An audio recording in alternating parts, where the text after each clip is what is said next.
Ngayong linggo ay maghaharap na ang Meralco Bolts at ang Magnolia Hotshot. Sila nga ang unang magkakatapatan sa opening ng PBA. Magkakasubukan na nga ng bagong lineup itong magkabilang kampo. Bukod nga sa kanilang import ay masusubukan ngayon kanila nakuha sa PBA draft nung nakaraan. Para nga sa Meralco Bolts, ang kanilang ang import ay si Allen Durham. Hindi na nga bago sa atin yan dahil ilang beses na nga ito naglaro dito sa PBA. Tapos yung bago nga dito sa Meralco Bolts, ito nga si CJ Cancino. Ito nga yung first round pick nitong Meralco Bolt. Sa kanyang height ay 6'2". 24 years old nga kanyang edad ngayon. At gwardiya nga ang laruan ito. Isa nga ito sa inasahan dati sa UP Fighting Maroon at sa Iloilo United Royals. Diyan nga sa MPBL. Diyan nga siyang mga team nasabak no, bago nga rito sa Meralco Bolts. At ang second pick nitong Meralco Bolts na si Kurt Trayson.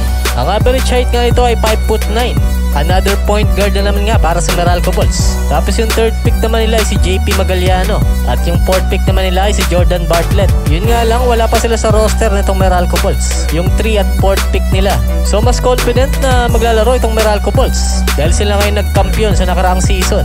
At para naman sa Magnolia Hotshot, solid din ang kanilang import na si Glenn Robinson III. Nakapaglaro na nga ito sa NBA. 2014 nga nang na-drop ito. Siya nga yung second round pick nitong Minnesota Timberwolves. So maraming team din na pinuntahan ito din sa NBA. Bukod nga sa Minnesota, ay naglaro nga ito sa team ng Philadelphia, Indiana Pacers, Detroit Pistons, Golden State Warriors, at yung huli ay yung Sacramento Kings. Year 2020 hanggang year 2021. At yun na nga yung last attend niya dyan sa NBA.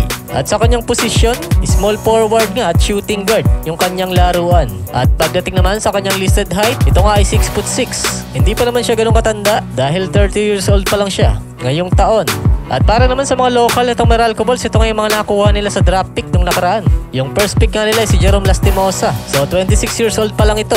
Sa kanyang position nga ay point guard. At sa kanyang listed height ay 5'11". Siya nga ay representing itong Gilas. Lalo nung mga panahong maraming hindi available, no? Siya nga yung madalas na humalili dyan. Yung dalawang pick naman ng Magnolia Hotshot, itong si Berjay at De La Rosa. Wala na nga sila sa lineup nitong Magnolia Hotshot ngayon. Maaaring baka next season pa sila maglalaro. At sa magiging laban nitong Meralco Bolts at Magnolia Hotshot, dito sa opening nitong PBA, ay sino kaya ang magwawagi? Ang Meralco Bolts ba o ang Magnolia Hotshot? Mag-comment lang ng opinion at babasahin natin yan at pag-uusapan.